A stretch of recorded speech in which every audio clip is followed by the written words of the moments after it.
Të nderuar gazetar, mirë se erdhët. Honorable journalists, welcome. The President of the Republic of Kosovo, Her Excellency Vjosa Osmani, and the NATO Secretary General Jens Stoltenberg will be holding a joint video conference. Initially, each President Osmani and Secretary Stoltenberg will have their own statements, and then we have sufficient time for 4 questions, 2 to President Osmani and the other 2 to Secretary Stoltenberg. Madam President, Honorable NATO Secretary General, Your Excellency Jens Stoltenberg, honorable members of the delegations and media representatives. I have the pleasure, Mr. Secretary, to meet with you again 2 months after the last meeting which we had at the NATO headquarters in Brussels. And I would like to express to you my gratitude and the gratitude of the citizens of the Republic of Kosovo for your visit to Kosovo at an extremely challenging time in terms of security, not only for us but also for the whole Western Balkans and the European continent in general. As you know, Mr. Secretary, Kosovo is a new and a democratic state.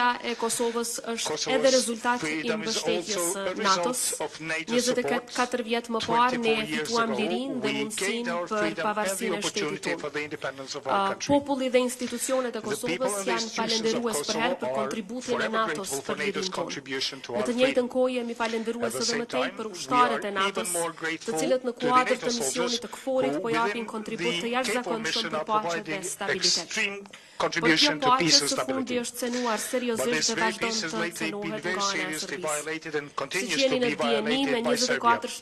As you may know, on September 24th, from the terrorist attack in Banjska, a Kosovo policeman, Sergeant Afrin Bunjaku, already a hero of our country, was killed, while several others were injured.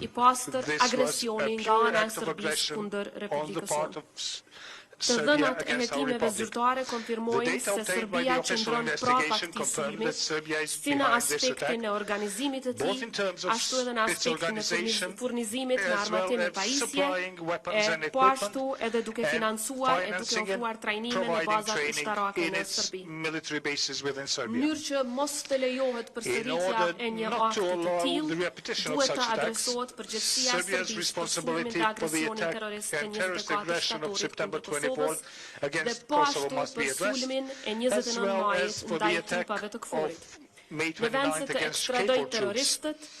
Instead of extraditing terrorists, Serbia unfortunately continues to support them in planning of new attacks against Kosovo and regional stability. Mr. Secretary, at our joint media conference in September of this year at NATO headquarters, I forewarned that if the attackers of NATO troops in May, who were led by Serbian criminal gangs, would go unpunished, then this will encourage them to repeat the attack on an even greater scale. Unfortunately, that's exactly what happened on September 24th. They were the very same people who attacked NATO forces and who also took part in the attack on Kosovo on September 24th. For this reason, if Serbia does not face any measure for this continuous attack, it will be a new encouragement for them to attack Kosovo and destabilize the region even more. In this context, the role of NATO and KFOR in preventing the destabilization of not only Kosovo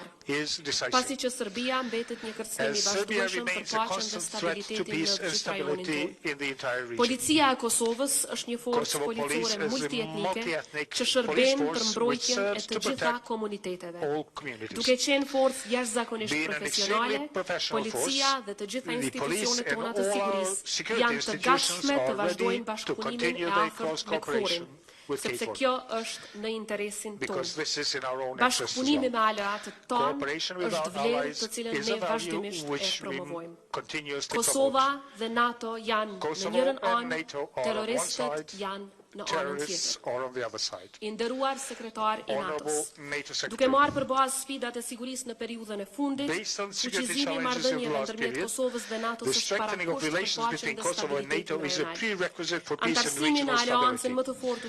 Membership in the strongest military alliance of the world is strategic, existential, and a primary goal of the state of Kosovo.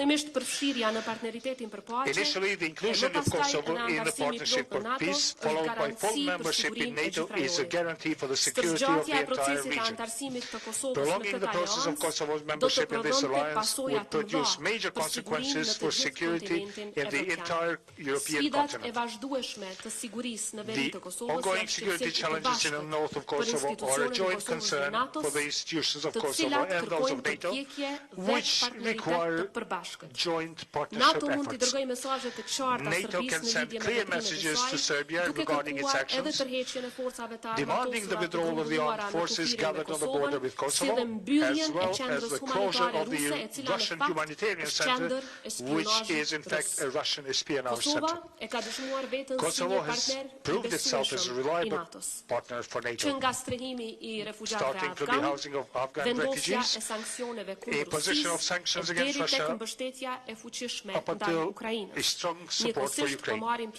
At the same time, we also participate in peacekeeping operations around the world based on bilateral agreements. I strongly believe that our joint efforts will create the possibility to maintain the peace and stability not only of Kosovo, but of the entire region. The Republic of Kosovo, Mr. Secretary, is a partner upon which you can count at any time. Thank you very much. Dr. Osmani, Vjosa, thank you so much for your warm welcome. It's always great to be back in Pristina, and a pleasure to meet with you again just shortly after we met in Brussels not so many weeks ago. We just had an important discussion on the security situation in Kosovo and in the region.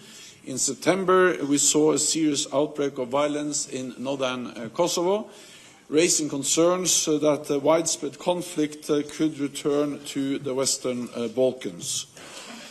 And in May, our KFOR troops, as you alluded to already, were attacked, leaving 93 NATO soldiers injured, some seriously, some are wounded for life.